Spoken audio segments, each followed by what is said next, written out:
तो जो फिजियोलॉजी के अंदर जो VPY608 है, ठीक है, इसमें न्यूरोमस्कुलर फिजियोलॉजी, इसके अंदर जो पहला प्रैक्टिकल क्लास जो हम लोग कर रहे हैं, ये कर रहे हैं the effect of electrical stimuli application on the cardiac activity. मतलब कि जो कार्डियक फंक्शन करता है, हार्ट जो फंक्शन कर रहा है, ठीक है, तो उसमें स्टिमुलस, इलेक्ट्रिकल स्टिमुलस कैसे कैसे काम करता है, उस पर क्या क्या इफेक्ट है, ठीक है, उसके बारे में ये थोड़ा सा डेमोन्स्ट्रेट रहेगा।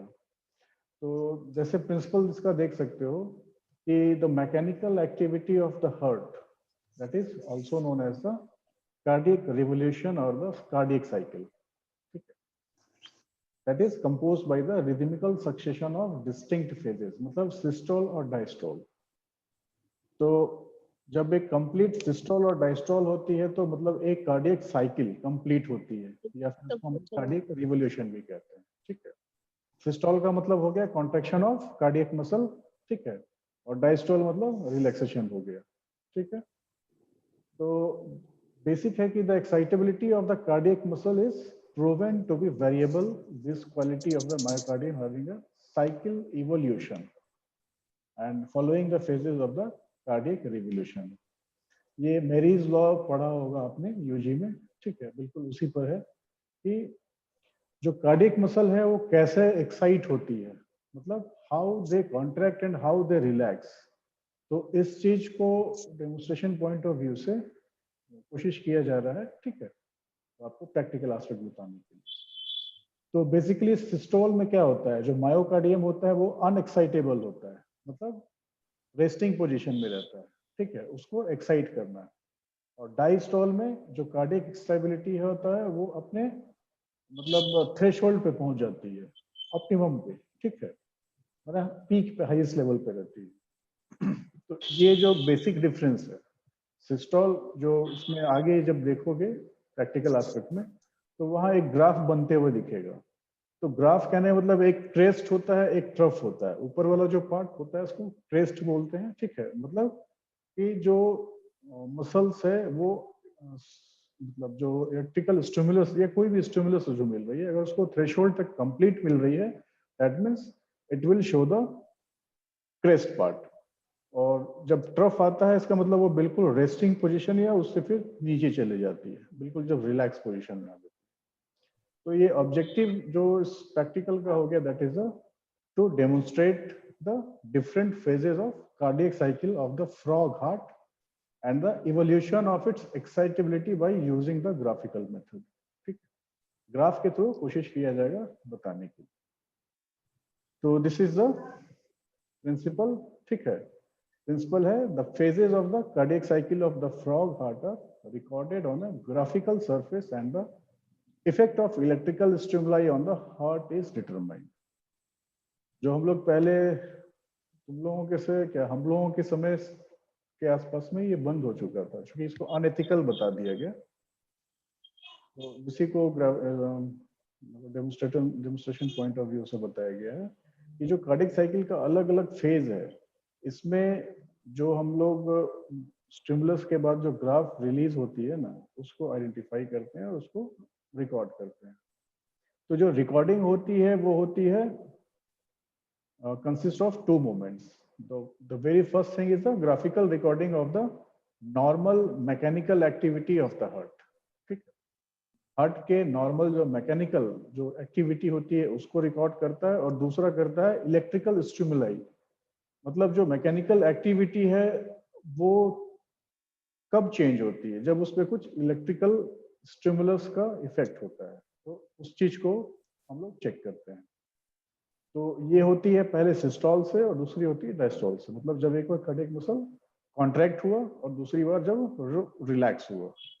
तो the normal cardiogram is sinusoid, ठीक है, साइनोसॉइड मींस ऊपर नीचे है ना, and we can distinguish the two phases of the cardiac revolution, that is systole and diastole. So by applying the, इसमें एग्जैक्टली होता क्या है, डायग्राम आएगा वो दिखाएंगे उसमें, लेकिन जस्ट समझने के लिए है कि एक्सपेरिमेंटल इलेक्ट्रिकल स्टिमुलाई मतलब कि जब हम किसी तरह का कार्डियक मसल में कुछ स्टिमुलस दे दें, नॉर्मली वो पेस मेकर के थ्रू होता है, और इसे प्रैक्टिकल पॉइंट ऑफ व्यू से हम अगर कुछ इलेक्ट्रिकल स्टिमुलस देंगे तो क्या होगा, आयंस का फ्लक्स और डिफ्लक्स होगा, ठीक है। तो उसके कारण जैसे कैल्शियम आयन निकलती है तो कॉन्ट्रैक्शन होगी, है ना, फिर वापस आएगी तो रिलैक्सेशन होती है। तो इसी चीज को कोशिश किया जाएगा। तो बेसिकली सिस्टोल में there is no change of general aspect of cardiogram, मतलब कार्डियोग्राम में अगर किसी तरह की कोई चेंज नहीं है, that is the state is in systole condition. But if it is in diastole, then the cardiogram will change and it will show extra systole, that is ES, which is followed inevitably by a prolonged resting period, ठीक है, that is the PRP। देख सकते हो ES, ये picture है clear यहाँ, ES और PRP का। ES मतलब जब यस सर। नीचे आ रहा है, ठीक है, और PRP हो गया जो नॉर्मल जब चल रहा है, ठीक है। तो अब इसको कंक्लूजन करेंगे हम कि in each systole the myocardium is unexcitable, मतलब it is crossing a periodic non-excitable phase, ठीक है। सिस्टोल में नॉन पीरियोडिक एक्साइटेबल फेज मतलब जब वो बिल्कुल रेस्टिंग पीरियड में चल रहा हो। तो the biological significance of the periodical non excitable phase is long and it covers the duration of the whole systole so that it can assure the controlled contraction of the myocardium without any disturbance। ये तुम्हारा systole का part हो गया। मतलब systole में myocardium के contraction को fully control वे में रखता है, ठीक है, और उसमें बहुत ज्यादा चेंज नहीं होता है, मतलब वो पीरियोडिकली नॉन एक्साइटेबल फेज में होगा। लेकिन डायस्टोल में बिल्कुल अपोजिट होगा, मतलब ये जो है ये एक्साइटेबल फॉर्म में होगा, ठीक है, जब हम कोई एक्सटर्नल स्टिमुलस उसको देते हैं। और ये जो होगा ये काफी लंबा होगा, प्रोलॉन्ग होगा, मतलब सॉरी ये थोड़े टाइम के लिए होगा, लेकिन उसके बाद फिर वही प्रोलॉन्ग रेस्टिंग पीरियड PRP चलेगा, ठीक है। एक्स्ट्रा सिस्टोल ES होगी और उसके साथ साथ followed by prolong resting period. तो डायस्टोल में कहा गया है कि the invariable presence of the prolong resting period after each extra systole is due to losing a physiological systole। मतलब इसमें जो मायोकार्डियम है ये नॉन एक्साइटेबल फेज में होगा, उसके बाद वो एक्स्ट्रा सिस्टोल, मतलब ये कंटिन्यूएशन में चलते रहेगा, ठीक है। तो इसी चीज को ये जो बताया गया, जो कंक्लूड किया गया, इसी को थोड़ा प्रैक्टिकल सेशन में देख सकते हो कि ये देख सकते हो जो ग्राफ बन रहा है, इधर इधर देखो, जो ग्राफ बन रहा है ये देख रहे हो, ग्राफ बन रहा है ना, तो ये ऊपर से नीचे आ रहा है जैसे एक्स्ट्रा सिस्टोल में, और फिर ये इसके बाद ये कंटिन्यू चल रहा है, लेकिन बीच में एक फेज आएगा जब प्रोलॉन्ग सिस्टोल पीरियड में रहेगा, ठीक है, वो देखना। तो अब इसके लिए हम लोग को किस किस चीजों की जरूरत होगी ये पहले तो देखो। एक तो तुम्हारा ये स्क्रीन हो गया, ठीक है, जो कि टाइम मतलब सेकंड के हिसाब से दिखा रहा है, 0 to 10 जो मेंशन है, this is this follows the second time. इसके बाद एम्पलीफायर होगा, सबसे पहली चीज जो होगी दैट इज स्टिमुलस। स्टिमुलस मतलब हम कोई इलेक्ट्रिकल स्टिमुलस देंगे, कहाँ देख सकते हो यहाँ पर डायोड बना हुआ है ना, नेगेटिव पॉजिटिव, ये हार्ट है, ठीक है। तो हम जब स्टिमुलस पे यहाँ क्लिक करेंगे तो क्या होगा, यहाँ ग्रीन बटन दबेगा, इसका मतलब इलेक्ट्रिसिटी पास कर रही है हार्ट से। तो अब ये एक बेस पे रखी हुई है, और देख सकते हो एक ट्रांडक्टर से ये मतलब अगर उसमें कुछ स्टिमुलस जैसे आएगा तो सिस्टोल होगी, डायस्टोल, मतलब जो भी बढ़ेगा घटेगा उसका फ्रीक्वेंसी, वो इसको रिप्रेजेंट कर रहा है।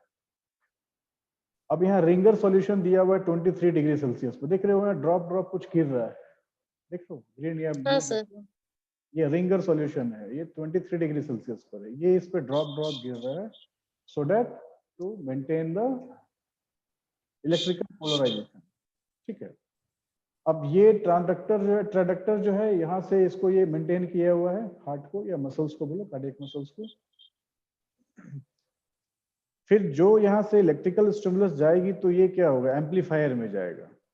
तो एम्पलीफायर में जाएगा तो इसके स्टिमुलस को ये विजन में दिखा सकता है, मतलब फिर इसको यहाँ से ट्रांसफॉर्म किया जाता है स्क्रीन पर, मतलब कि क्या चेंजेज आ रही है उसको हम फिर इसमें से रीड आउट कर सकते हैं, ठीक है। क्लियर है ये एस्पेक्ट? तो बस यही चीज है। अब देखो यहाँ पर देख सकते हो स्टिमुलस पे जैसे हम क्लिक करेंगे तो देखना क्या चेंजेस आएंगे। देखो ये ग्रीन हुआ, ठीक है, ग्रीन हुआ, और देखो ये फिर थोड़ा इसका रेट धीरे हो गया, जो पहले चल रहा था उससे थोड़ी सी धीरे हो गई है। अब ये क्या आ रहा है, जैसे अभी 1 पर है, 2 पर, 3 पे, मतलब कि पर सेकेंड ये चल रही है, ठीक है। जब स्टिमुलस को हम बढ़ाते हैं तो क्या चेंजेज आएगी, तो वो देखा जाता है। मतलब इलेक्ट्रिकल स्टिमुलस जितना बढ़ाएंगे या घटाएंगे उसके हिसाब से मसल की अपनी सिस्टोल या डायस्टोल मतलब कॉन्ट्रैक्शन या रिलैक्सेशन पे इफेक्ट आएगा, ठीक है। तो इसी से ये चीज समझ में आती है,